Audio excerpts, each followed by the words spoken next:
வணக்கம். புதிய தலைமுறையின் 6 வரை இன்றுக்கு உங்களை வரவேற்கிறோம். தலைப்புச் செய்திகளை முதலில் பார்க்கலாம்.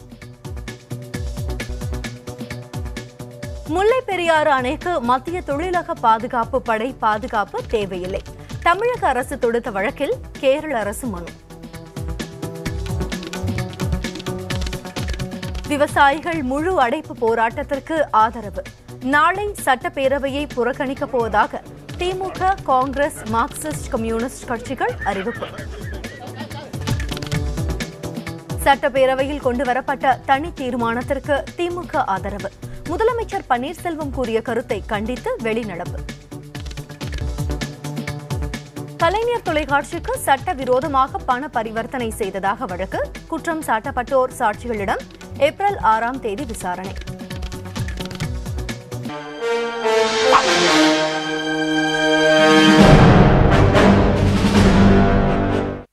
பாரதிய ஜனதா கட்சியின் மதச்சார்பற்ற தலைவராக கருதப்படும் வாஜ்பாய் கடந்து வந்த அரசியல் பயணம் குறித்து பார்க்கலாம். 1924ஆம் ஆண்டு மத்திய பிரதேச மாநிலம் குவாலியரில் பிறந்த அடல் பிஹாரி வாஜ்பாய் 3 முறை இந்திய பிரதமராக பதவி வகித்தவர்.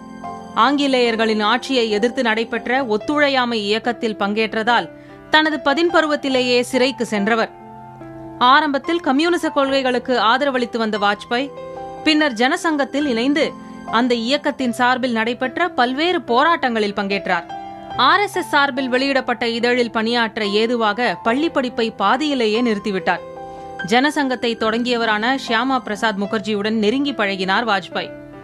காஷ்மீருக்குள் நுழைய அனுமதி பெற வேண்டும் என்ற சட்டத்திற்கு எதிராக சாகும் வரை உண்ணாவிரதம் மேற்கொண்ட ஷியாமா பிரசாத் முகர்ஜிக்கு உற்ற துணையாக களமிறங்கினார் வாஜ்பாய்.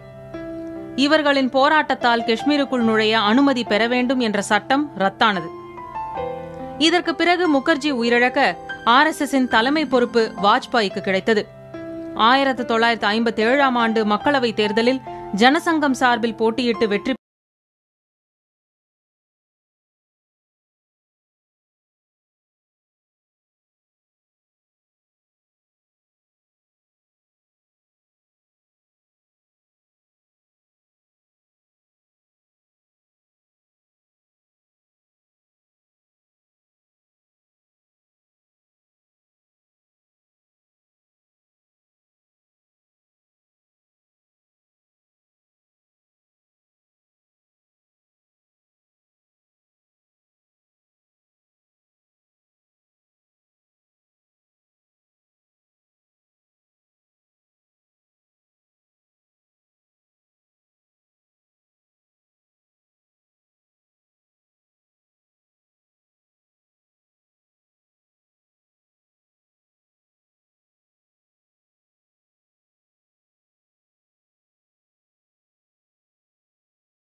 கர்நாடக அரசை கண்டித்து விவசாய சங்கங்கள் நடத்தும் போராட்டத்திற்கு ஆதரவு தெரிவிக்கும் விதமாக நாளைய சட்டப்பேரவை நடவடிக்கைகளை திமுக உறுப்பினர்கள் புறக்கணிப்பார்கள் என்று மு.க. ஸ்டாலின் தெரிவித்துள்ளார்.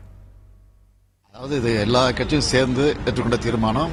இந்த தீர்மானத்தை விட்டு எங்க துணைத் தலைவர் பேசும்போது கூட இது சபையோடு இருக்கக்கூடாது, வெளியில் இருக்கிற கட்சி தலைவர்களையும் ஒன்னா அழைச்சிக்கிட்டு முதலமைச்சர் தலைமையிலேயே டெல்லிக்கு போய் பிரதமராக இருக்கக்கூடிய மோடி அவர்களை சந்திச்சு இந்த கோரிக்கையை வலியுறுத்தணும், அப்பதான் இதுக்கு பெரிய வலு கிடைக்கும்னு தெளிவாக சொல்லியிருக்கிறார். அதனால நாங்கள் பந்துக்கு ஆதரித்து நாளைக்கு சட்டமன்றத்தை நாங்கள் கலந்துக்கிறதா இல்லை.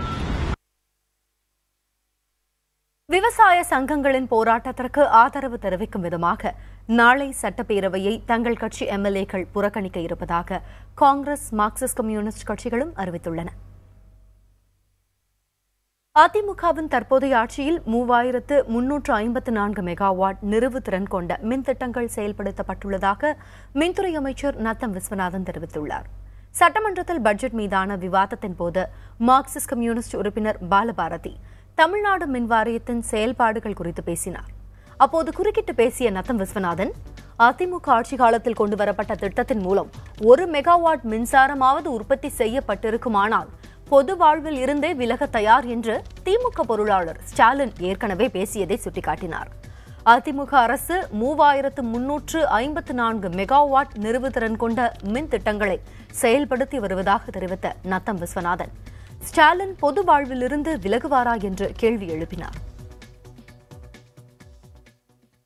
முல்லை பெரியாறு அணைக்கு மத்திய தொழிற்படையின் பாதுகாப்பு தேவையில்லை என உச்சநீதிமன்றத்தில் கேரள அரசு தெரிவித்துள்ளது. முல்லை பெரியாறு அணைக்கு பாதுகாப்பு வழங்க கோரி உச்சநீதிமன்றம் உத்தரவிட்டதிலிருந்து இன்று வரை முழுமையான பாதுகாப்பு வழங்கி வருவதாக கேரள அரசு தாக்கல் செய்துள்ள பதில் மனுவில் தெரிவித்துள்ளது.